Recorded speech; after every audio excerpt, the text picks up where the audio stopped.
Então, irmãos queridos, vamos à palavra de hoje. Abra a sua Bíblia. Carta de Paulo aos Colossenses. Colossenses 3, 18. Esposas, sede submissas ao próprio marido, como convém no Senhor. Maridos, amai vossa esposa e não a trateis com amargura.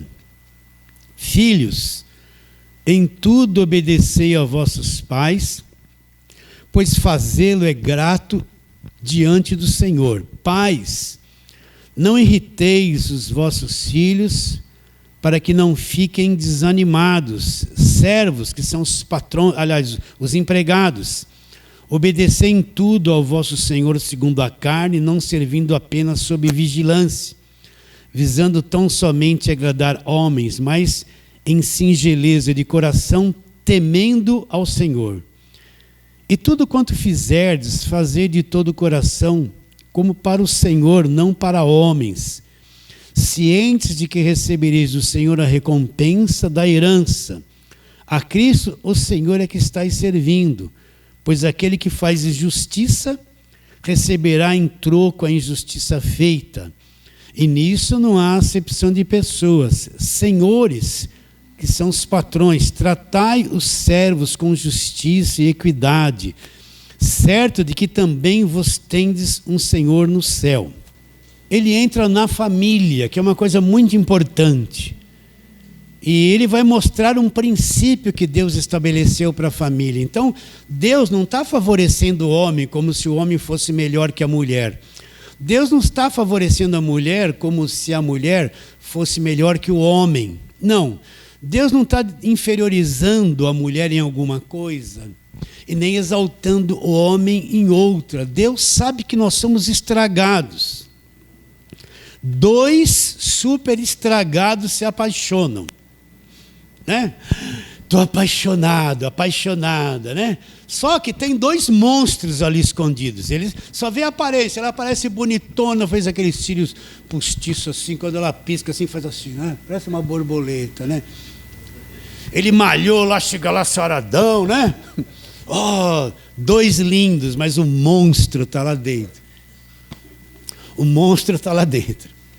Então, no namorozinho, beijinho aqui, beijinho ali, que tá, eu vou casar esse homem de Deus, esse é o varão valoroso. Estou brincando, né? Aquela paixão, aquele desejo na carne, um pegar o outro, né? Não é verdade isso? Aí se casa. Lua de mel, que maravilha. Acho que na lua de mel já começa algum problema. Lua de mel, daqui a pouco, daqui a uns dias de casado, uns meses, o monstro começa a aparecer. Ela começa a olhar para ele e fala assim, acho que não é esse cara que eu estava querendo. Aí ele olha para ela e, meu Deus, já acostumei com o corpo dela, estou sendo tentado olhar para outra mulher. Não é assim. Não é assim, fala a verdade. E o tempo vai passando, a porca não se enrosca no parafuso, tudo aquele amor, aquela coisa melhor, daqui a pouco começa um quebra-pau. Ela é teimosa de um lado, ele é teimoso do outro, né? E começa um atrito aqui, começa um atrito ali, ela quer mandar nele, ele não quer que manda. E aqueles dois bonitões, a víbora veio dentro e para fora de cada um deles. Não veio?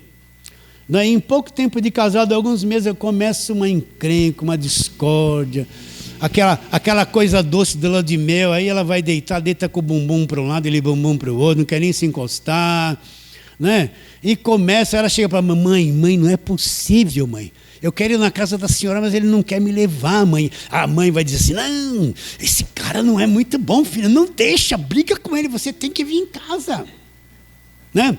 Aí mãe, ela não faz a comida, ela põe muito sal, mãe. Não, filho, deixa que eu vou fazer a tua comidinha. Olha, essa não está sendo legal, ela tem que fazer a comida do jeito que você gosta, como eu fazia.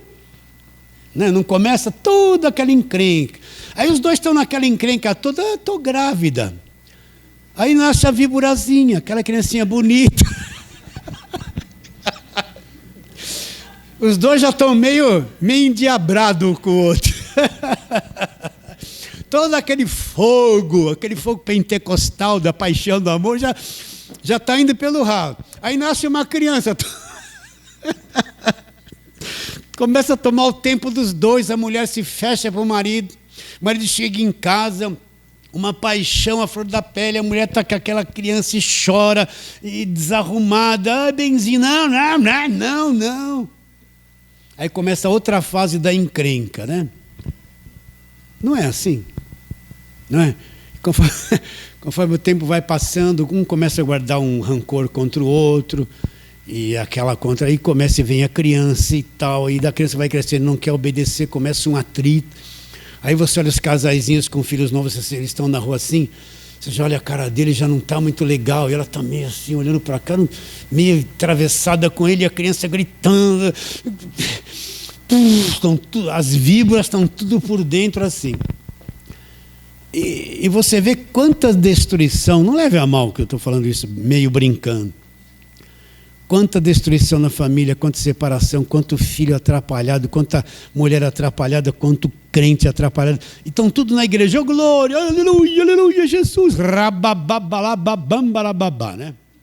Cheio do poder. Em casa é um fracasso, não tem poder nenhum. E isso vai crescendo. E começa muito conflito dentro de casa entre marido e mulher. Às vezes se torna em pontos insuportáveis, mesmo sendo crente, não consegue conviver mais. A cabeça não bate. É uma discórdia. Vocês entendem essa linguagem ou não? Né? Isso faz parte do Evangelho? Faz. Então Deus, para proteger a família, repare bem, Ele está falando isso para crente. Esse não é o conceito que nós lemos aqui. O mundo não aceita isso. Para o mundo essas coisas não servem.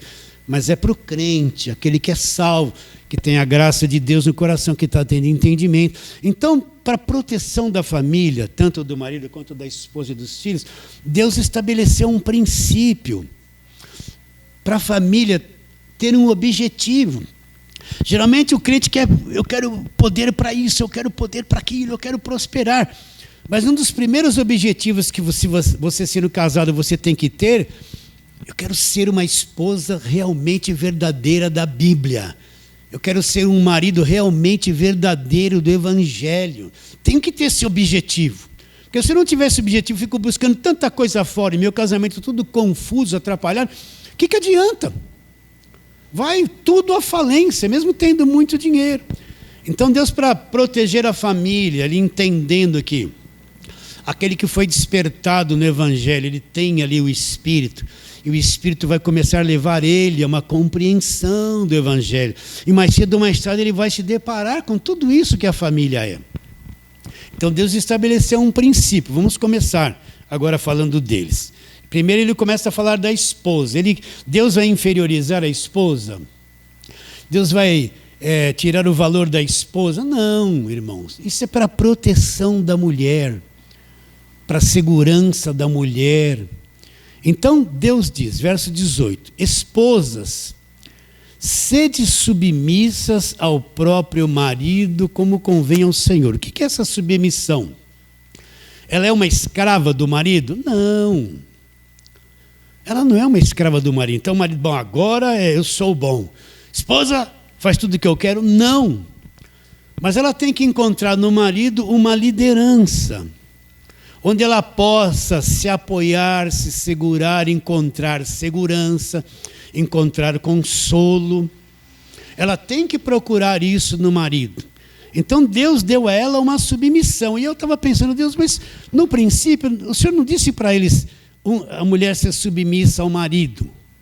E por que depois do pecado, a primeira coisa que o Senhor fala é que a mulher tem que ser submissa ao marido? Então vamos ver um detalhe aqui na palavra de Deus. Vamos lá, Gênesis capítulo 3, aliás, Gênesis 3, vamos lá. Verso 6 de Gênesis 3. Vendo a mulher que a árvore era boa para se comer, agradável aos olhos, árvore desejável para dar entendimento, tomou-lhe do fruto e comeu. E deu ao marido e ele comeu. Verso 16.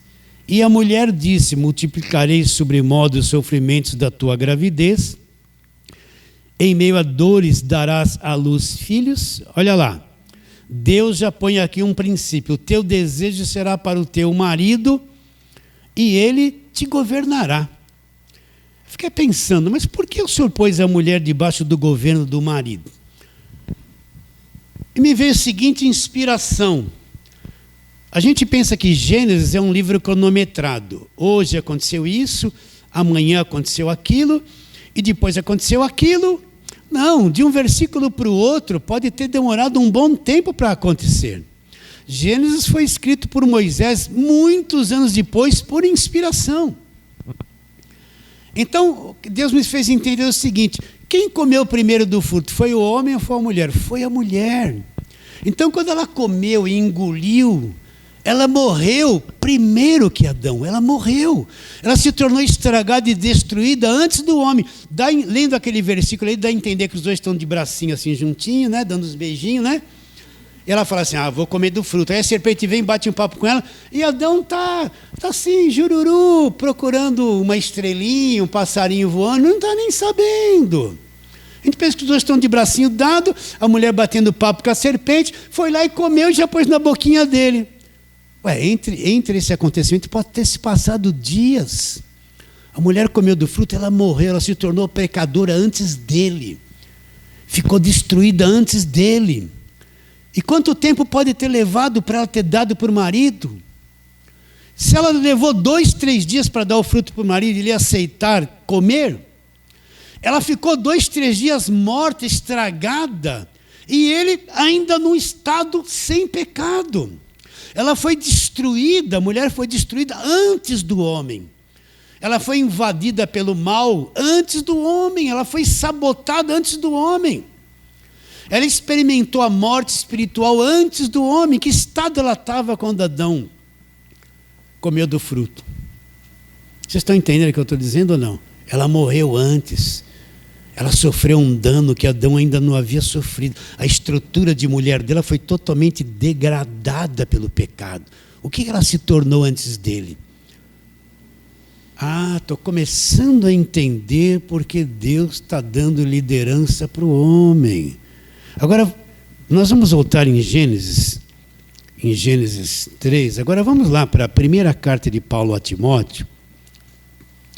Vamos lá para frente, você vai passar Colossenses. E você vai, antes de chegar a Hebreus, você vai lá. Primeira carta de Paulo a Timóteo,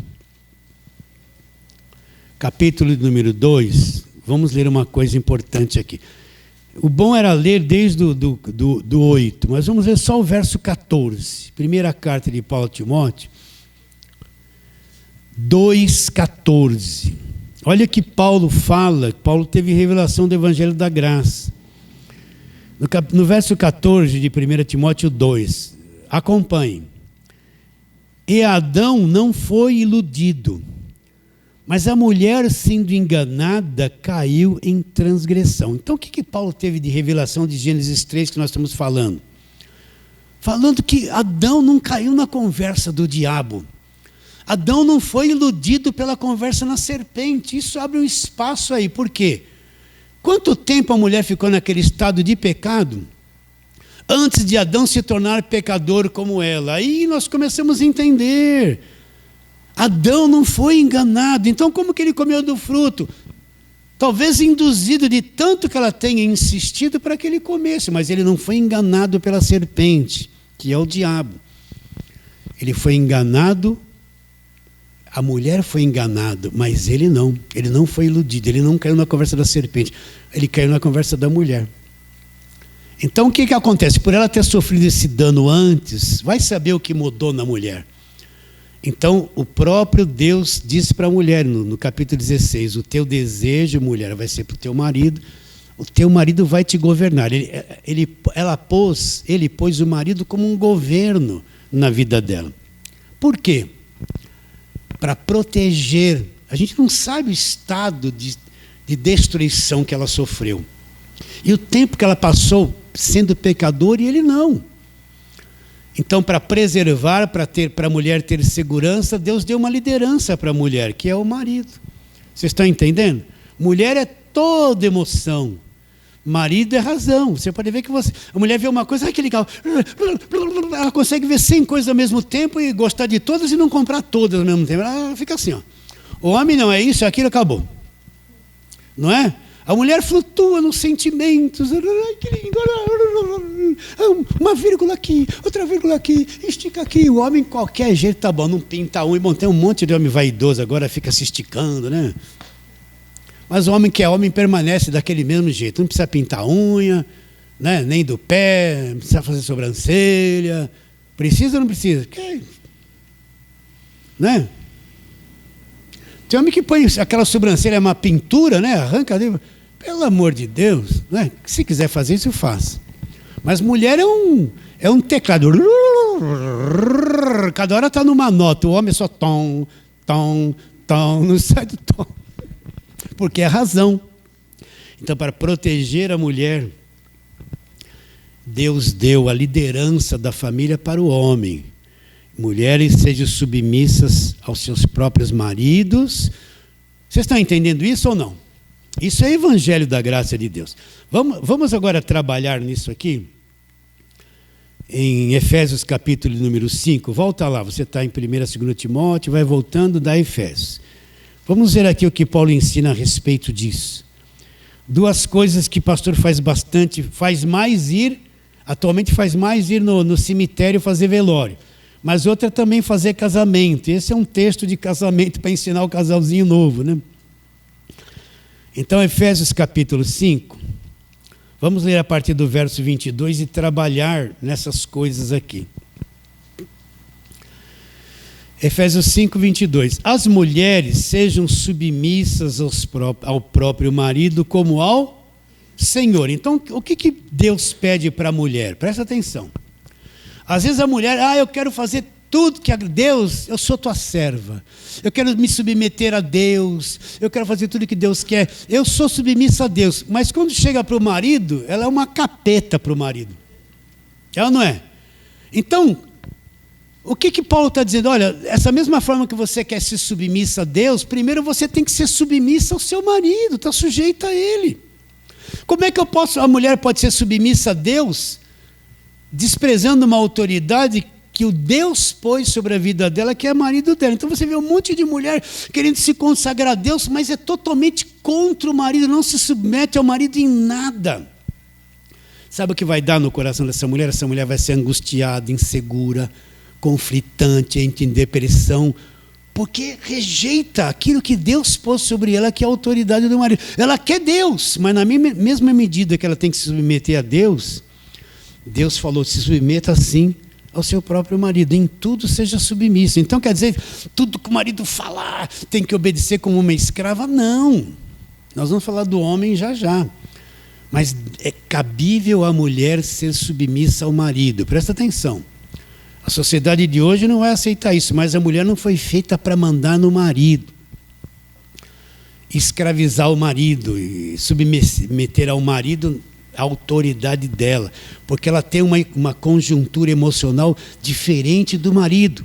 Quando a mulher está na frente de tudo, ela vai enfrentar problemas muito mais difíceis, porque o mundo emocional dela para enfrentar certos problemas não é como o do homem, que é mais duro, firme e racional.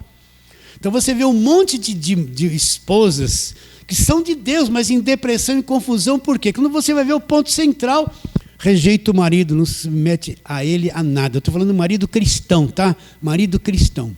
Isso aqui é para a igreja. Então, para que a mulher seja protegida, né, nos problemas, nas áreas difíceis, o homem toma a frente e é como escudo para a mulher.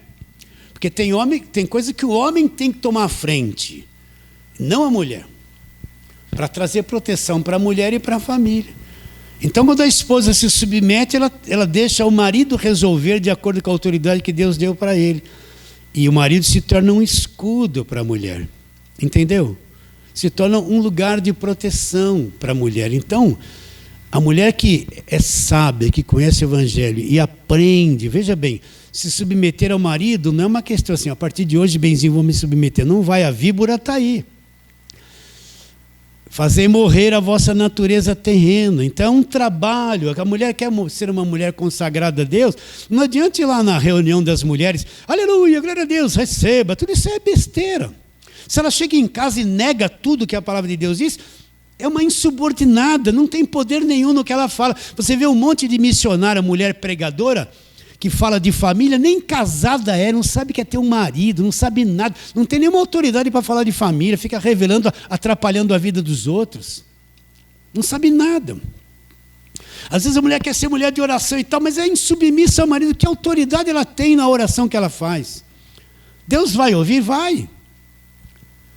Mas Deus vai apontar, olha lá teu marido, você largou ele, você não se submete, é rebelde contra ele em tudo. Como está a vida íntima com ele, né? Entende? Vocês entendem? Tudo atrapalhado. Meu marido tem demônio, é endemoniado. Vai nessas igrejas aí de campanha, falou do marido é um endemoniado para a mulher, na hora. Sim ou não? Então, para proteger a mulher, proteger o mundo emocional dela, ela precisa da liderança de um marido, ela precisa. Porque Deus submeteu ela a isso. Ela não é uma escrava que tem que obedecer o marido 100%, ser um capacho do marido. Não. Mas ela deve uma submissão, um reconhecimento diante do marido. Quanto mais ela fizer isso, mais sábia ela vai ser, mais espiritual, mais o evangelho vai se abrir diante dela. Ela vai adquirir uma posição firme, madura, segura. Você pode ver que uma mulher que é submissa ao marido encontra o marido como um cabeça. Ela é uma mulher segura, ela vai se esconder nele na hora da adversidade, porque o marido vai ser o escudo dela, né? Fazer morrer a vossa natureza terrena. Então uma mulher assim não nasce da noite para o dia. É um trabalho que ela vai entendendo o evangelho, vai fazendo morrer a natureza terrena, vai aceitando o marido. É um trabalho de construção de anos, até que ela vá amadurecendo, ela se torna aquela esposa preciosa, que aprendeu a fazer em silêncio diante dele. Ele fala, ela fala B, C e D, o tempo todo, né? Entende? Afronta o marido o tempo todo. Isso faz mal para a mulher. Faz mal para a família, faz mal para os filhos, para o relacionamento. Vocês estão entendendo ou não? Hein, irmãs? Os homens estão todos assim, é isso mesmo, glória a Deus, né? Agora vamos pegar vocês também. Vamos pegar vocês de jeito. Então vamos ler, olha lá. 22. Mulheres, sejam submissas ao próprio marido como ao Senhor. Porque o marido é o cabeça da mulher, como Cristo é o cabeça da igreja, sendo este mesmo o salvador do corpo. Como, porém, a igreja está sujeita a Cristo, assim também as mulheres sejam em tudo submissas ao próprio marido. Marido crente, né? Se você vai conversar com uma esposa que é crente, o marido não, então tem um monte de critérios que você vai ter que ensiná-la como proceder. Porque se ele chegar com uma garrafa de cachaça desse tamanho e falar, beba inteirinha, vai ser difícil ela ser submissa a isso diante dele. Vocês estão entendendo? Então, tudo isso é de uma ótica de que o marido é um cristão e a esposa é uma cristã, salvos pela graça, entende que é família, que é o evangelho. Está claro nisso? Então, da mesma forma que a mulher quer ser submissa ao Senhor, ela deve uma submissão no mesmo nível ao marido. Então não tem essa da mulher, eu me rendo a Deus, me consagro, eu sou submissa a Deus. Essa mesma medida ela tem que querer ser submissa ao marido. Isso vai facilitar a vida dela para manter uma comunhão livre e abençoada com Deus, porque a pessoa quer Deus e o marido que se ferre. Não é verdade? A gente vê muito disso no meio evangélico, na família cristã, dentro da igreja. Está claro? Isso é só uma coisinha por cima, né? Mulheres, vocês ouviram isso? Mulheres da internet ouviram isso? Homens estão todos contentes. Agora vamos pegar os homens, vamos? Ainda tem tempo. Agora, versículo 25. Maridos, amai a vossa mulher, também como Cristo amou a igreja e se entregou por ela. Maridos, por que não disse para a mulher, mulher, ame os seus maridos? Porque a mulher tem facilidade de amar, mulher é toda emoção, mas o homem é duro. Ele tem facilidade de trair, de trocar de mulher, de ser infiel no casamento. Então Paulo fala, marido, vocês têm que amar as mulheres. É uma decisão de coração. Só quando elas estiverem magrinhas? Não. E se ela ficou mais barrigudinha e mais gordinha? É a mesma coisa. E se o cabelo dela está ficando mais branquinho? É a mesma coisa. Não tem condição para o marido amar a esposa. Ele tem que amar mesmo em todas as situações da vida dele. Maridos, amai a vossa mulher como Cristo amou a igreja, lá, e a si mesmo se entregou por ela. O que é o marido se entregar? Às vezes o marido tem que abrir a mão de um monte de coisa que lhe interessa para poder se relacionar bem com a mulher, tolerar um monte de coisa e amar e se entregar por ela. Cristo chegou assim, olha, eu vou morrer pela igreja se a igreja tiver assim, tiver assado, tiver assim. Não, ele veio morrer por um monte de pecadores atrofiados, inimigos de Deus, deformados, por um caos total. Ele não exigiu nada, ele amou e se entregou. Mesma coisa o homem, ele tem que amar e se entregar pela esposa, com o mesmo sentimento que ele se entregou aqui, que Cristo se entregou pela igreja. Mas, pastor, essa mulher é uma piolhenta, ela faz assim, de vez em quando dá vontade de dar um tabefe nela. Você não casou com ela? Tem que amá-la. Como Cristo amou a igreja. Tem hora que ela olha assim para a minha cara, assim, dá vontade de... Deixa ele lá, dá um sorriso, dá um beijinho, em vez de ficar que nem um sapão. Você sabe que a mulher dá uns beijinhos, desmonta a mulher, né? Tem que beijar, acordar benzinho, dá um beijinho na testa, na orelha, onde você quiser, beija a sua mulher. Se ela está meio irada porque acordou muito cedo, ela faz até uma cócega. Estou brincando. Tem que amar a mulher como Cristo amou a igreja. Vocês estão entendendo isso ou não? O marido vai conseguir fazer isso depois que casou. Começa a ver os defeitos da mulher, os erros que ela tem. E começa aquela coisa esquisita, aquele amor passou, a lua de mel acabou. Aí começa um trabalho para quem é cristão, conhece a verdade. Eu vou amar a minha mulher como Cristo amou a igreja. Algumas coisas eu vou falhar, vou me irritar, vou gritar com ela, mas eu não quero mais ser assim. E começa um trabalho, fazer morrer a vossa natureza terrena, né? Quando a esposa faz aquilo que você mais detesta. Vou reclamar. Se eu fizer silêncio, vai ser a melhor coisa. Eu vou amar a minha esposa como Cristo amou a igreja. Por quê? Porque se essas coisas não acontecerem, nem a mulher se submeter ao marido e o marido amar a mulher, começa uma vida conflitante dentro do lar. E depois os filhos vêm, esse conflito vai passar para os filhos. Os filhos vão receber essa influência. A família toda fica minada pelo problema de relacionamento. Eles vão olhar, a mulher grita com o marido grita com a mulher. Então o filho fica assim, ó, pai grita, a mãe grita, um ofende o outro, um xinga o outro. Ele vai começar a ter esses padrões na cabeça dele. Você pode ver que todo marido agressivo e tal, é que ele viu o pai dele fazer muito isso com a mãe. Ele absorve um pouco isso e acaba casando-se inconscientemente, fazendo a mesma coisa com a mulher, porque recebeu tudo isso do pai, teve influência do pai. E a mulher que é contra o marido o tempo todo, você vai ver que muitas vezes a mãe ficava juntinho dela e sempre punha ela contra o pai que era o carrasco, a mãe sempre boazinha, e a mulher se gruda na mãe e fica vendo o pai, casa, depois começa a fazer a mesma coisa com o marido, porque trouxe aquela liçãozinha da mãe que não entendia nada. Então, se o marido amar a esposa como Cristo amou a igreja e a mulher se submeter ao marido, aí começa uma estrutura familiar forte, uma proteção que o marido vai dar para a esposa forte, uma submissão que ela vai ter da esposa, o amor que ela vai ter do marido. Isso é evangelho também, fazer morrer a natureza ruim, porque todos nós somos ruins. Somos ou não somos? Vamos um pouquinho mais para frente? Nem começamos a falar do marido ainda, né? Ah lá. Marido, verso 25, amai vossa mulher como Cristo amou a igreja, assim mesmo se entregou por ela, para que a santificasse. Para que a santificasse. Então, quanto mais o marido amar a mulher e ter uma vida limpa, ele vai levando a esposa com ele e vai trazendo santificação, uma vida correta. O que é santificação? É separação daquilo que é ruim. Ele vai levando a mulher a separação daquilo que é ruim, vai santificando a mulher para ele. Continua a leitura. Para que a santificasse, tendo-a purificado por meio da lavagem da água. A lavagem da água é a palavra que lava. Para apresentar a si mesmo igreja gloriosa, sem mácula nem ruga, nem coisa semelhante, porém santa e sem defeito. Assim também, os maridos devem amar a sua mulher como seu próprio corpo. Quem ama a sua esposa, a si mesmo se ama. Então, conforme o marido vai amando a esposa, vai tratando ela bem, vai santificando ela, aí vem o retorno, não é? Qual é o retorno?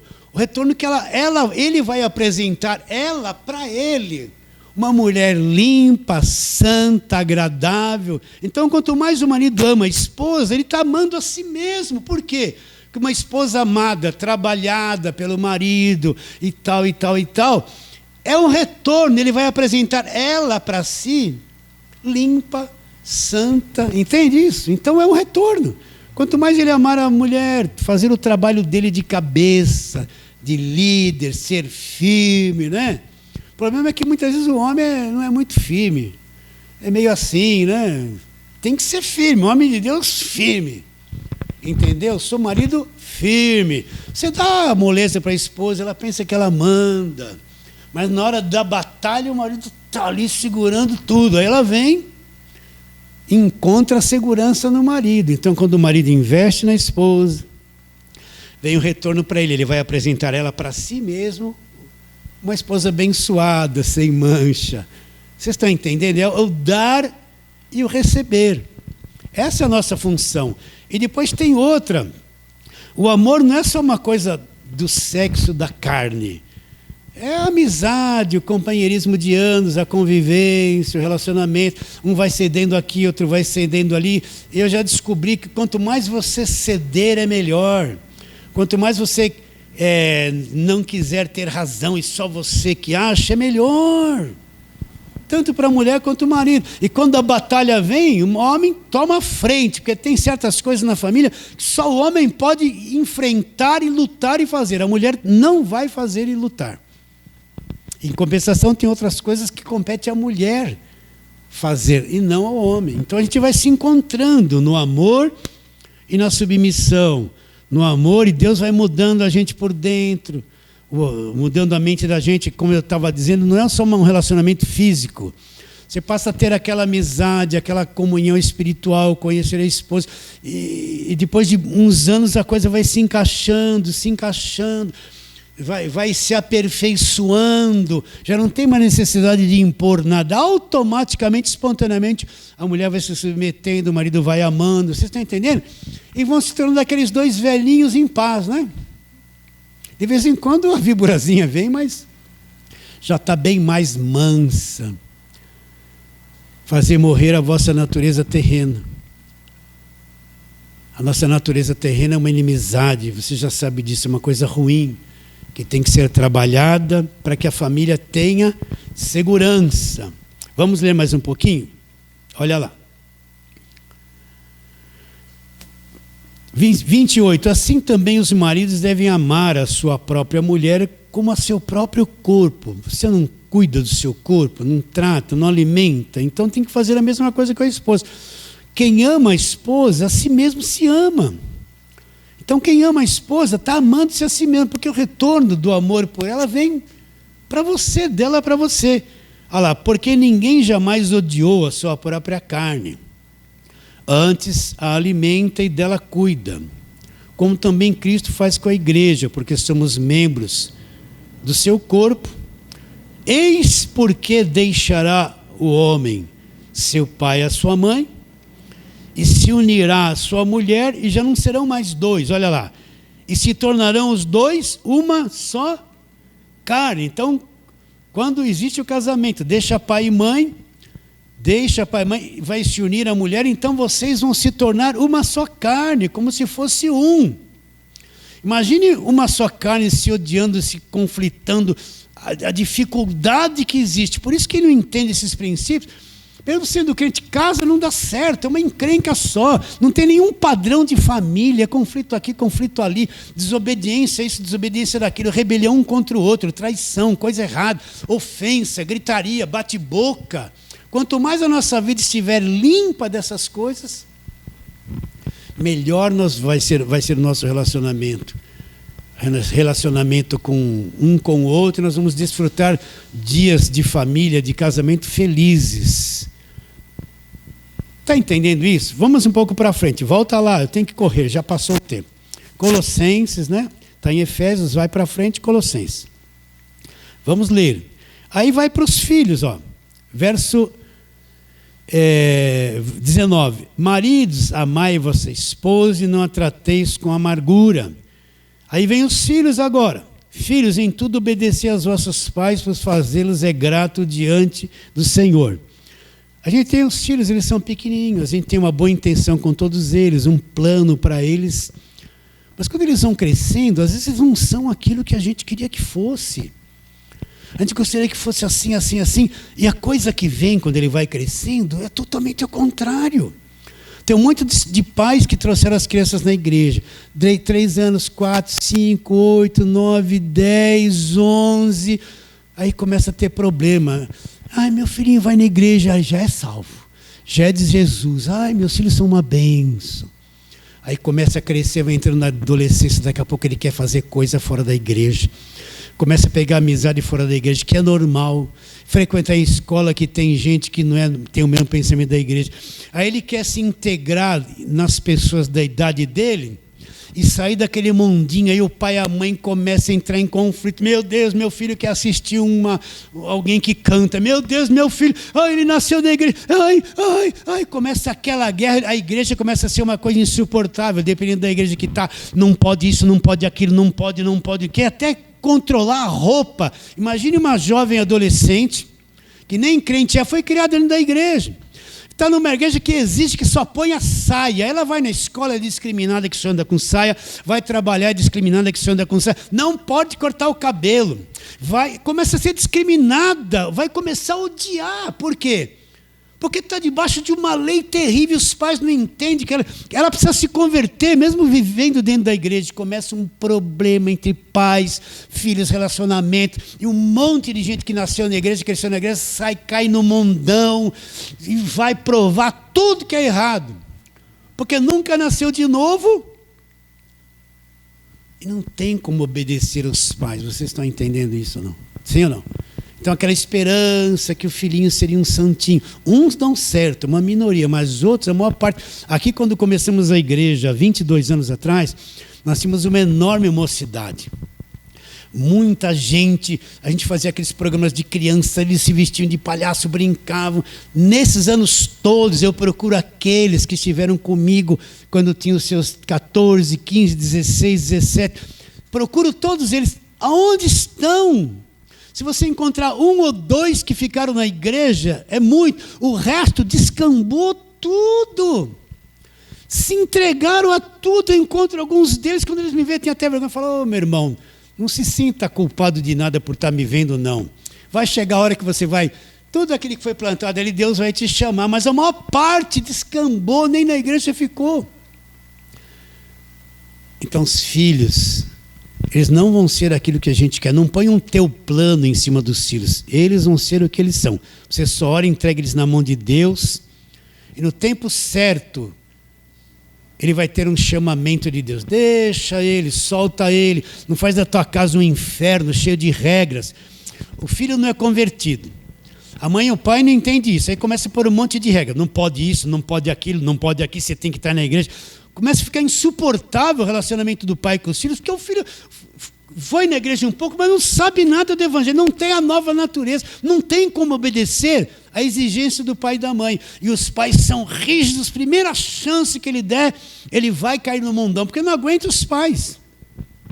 Então tem que ter sabedoria. Filhinha, você quer fazer isso? Vai, eu vou com você. Mas crente não faz isso. Eu faço, eu sou crente e faço. Vai lá, entenda a cabeça dela. Não fica, não, é o diabo, é o demônio, não põe essa roupa. Calma. Tem que ter sabedoria. Vocês entendem isso ou não? Não é? Quem os filhos já estão fora de casa é mais fácil, mas quem está começando agora... Aí ele diz lá, olha lá. Filhos, em tudo obedecei aos vossos pais, pois fazê-los gratos diante do Senhor. Pais, não irriteis os vossos filhos, para que não fiquem desanimados. Então... De vez em quando liga alguém. Vai, só mais um minutinho, tá? Pastor, meu filho é isso, meu filho é aquilo, meu filho é aquilo, meu filho é aquilo. Então a primeira coisa que eu falo assim, mãe, quando seu filho vai almoçar, você começa a falar, precisa ir na igreja? É, pastor. Quando ele senta para jantar, começa a falar, precisa ir na igreja? É, pastor. Quando ele sai para trabalhar, ele tem que ir na igreja. Então a primeira coisa que eu tenho que fazer, para de falar de igreja. Ele não quer saber de igreja, é um tormento aquele jovem. Senta, ele vai comer, vai ter comunhão com os pais e a mãe vem na orelha. precisa ir na igreja, precisa ir na igreja, precisa ir na igreja. Sabe? Não pode fazer isso. O relacionamento que é bom na hora da comida se torna uma coisa conflitante. Os pais atormentam a cabeça dos filhos. Tem hora que o filho nem quer mais sentar junto, porque vai ouvir a mãe, aquela mãe que não é madura na fé, que não entende o evangelho, preocupado o tempo todo, atormentando. Precisa ir na igreja, não esqueça da igreja, não esqueça da igreja, tem que ir na igreja. Sabe, cobrando, irrita o tempo todo. Não precisa ir na igreja, só precisa entender o evangelho. Tem igreja que é melhor ele nem ir, que vai ficar escravo do falso evangelho. Então, continuando. Pais, não irriteis os vossos filhos, para que não fiquem desanimados. Servos, você é trabalhador, é empregado, trabalha numa empresa. Servos, obedecei em tudo o vosso Senhor, segundo a carne, não servindo apenas sob vigilância, visando tão somente agradar homens, mas em singeleza de coração. É assim que um funcionário tem que trabalhar para o patrão, mesmo que ele seja ruim. Tudo quanto fizerdes, fazei de todo o coração, como para o Senhor, não para homens. Cientes de que recebereis do Senhor a recompensa da herança, a Cristo o Senhor é que estáis servindo. Pois aquele que faz injustiça, olha lá, receberá em troco a injustiça feita. E nisso não há acepção de pessoas. Agora ele vai tratar com os patrões. Você tem funcionários, senhores. Tratai os vossos servos com justiça e com equidade, certo de que também vos tendes o Senhor no céu. Então, ele vai tratar do filho, daquele que trabalha e tem um patrão, e do patrão que tem um empregado. Às vezes o patrão pode fazer alguma coisa pelo empregado. Eu vi várias pessoas que trabalhavam assim, que servia café, aquela gente simples, ganhando aquele salarinho mínimo, aquela coisa vinha de longe. O patrão, um homem cheio de dinheiro. Eu trabalhei em várias empresas antes de chegar no banco. Meu Deus, aquela pessoa coitada, naquele tempo não tinha vale transporte, não tinha vale alimento, não tinha nada disso. A pessoa ganhava uma miséria e ainda tem que pagar a condução.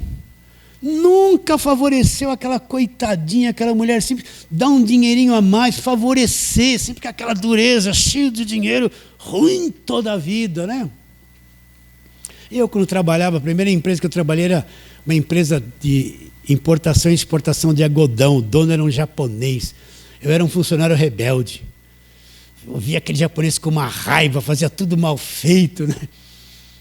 Tinha que ser amigo do japonês, ser um bom funcionário, em vez de reclamar, procurar alguma coisa a mais para fazer. Vocês entendem? Tudo isso por quê? Para terminarmos. Essa nossa natureza é inimiga de tudo. Fazei morrer a vossa natureza terrena. Então, se eu fizer morrer a natureza terrena, com a esposa com o marido, os filhos com os pais, pais com os filhos, o empregado com o patrão com o empregado, então nossa vida vai ser melhor, nós vamos ser abençoados, muitas coisas vão se abrir dentro de nós, a nossa família vai ser melhor, o nosso relacionamento familiar vai ser melhor, porque o problema não é o diabo, é essa natureza terrena. Recebe a palavra de hoje? Fala assim, amém. Vamos ficar em pé e fazer aquela breve oração. Vamos orar. Senhor, nós te adoramos profundamente, em espírito e na verdade, Senhor, e reconhecemos que a tua palavra é a verdade. E queremos pedir, Senhor, que o Senhor venha abrir o nosso entendimento, que o marido veja a esposa diferente, a esposa veja o marido diferente, os filhos vejam os pais quando pedem as coisas diferentes, e os pais vejam os filhos diferentes, o empregado, o patrão, e o patrão, o empregado, Senhor. Abra o nosso entendimento, Senhor. E aqueles irmãos queridos lá que vão nos assistir pelo YouTube, abra o entendimento deles quando ouvir esse arroz com feijão, Senhor. Que o nosso grande problema é essa natureza caída, que nós temos que levá-la à morte. Crendo que será, oramos pela fé em nome de Jesus. Fale assim, amém.